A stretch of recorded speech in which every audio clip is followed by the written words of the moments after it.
يأتي رسول من ملك الهكسوس أبو فيس يحمل رسالة يشتكي فيها من أفرس النهر في طيبة، ويقول إنها تقلق نومه في أواريس.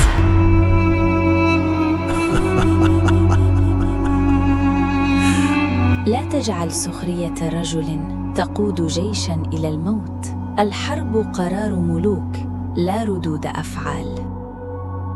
أبو فيس يطلب من مصر أن تصمت؟ إذن فليسمع صوتنا سيوفا لا كلمات.